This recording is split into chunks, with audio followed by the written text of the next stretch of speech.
ஒருவரின் மாத வருமானம் 90,000, வருமானத்தில் 70% செலவு செய்கிறார் எனில் அவர் சேமித்த தொகை எவ்வளவுன்னு கேட்குறாங்க. மொத்தம் 90,000, 90,000த்தில் 70% அவர் செலவு செய்கிறார் எனில் அவர் சேமித்த தொகை கேட்குறாங்க. இப்போ நம்ம 70% போட்டு அவர் செலவு செய்கிறதை கண்டுபிடிச்சி அதை கழிச்சோம்னா சேமித்த தொகை வந்துடும். அது 2 ஸ்டெப்பு.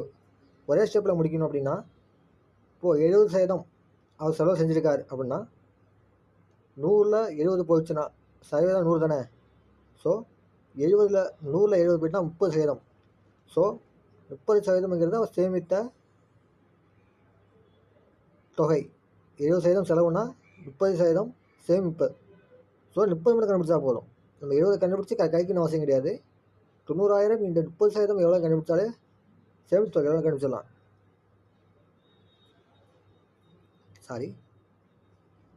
90,000 இன்டு 30% எவ்வளோ கண்டுபிடிப்போம்.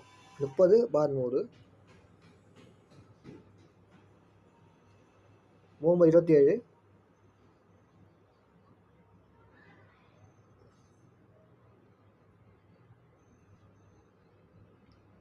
27,000 வருது.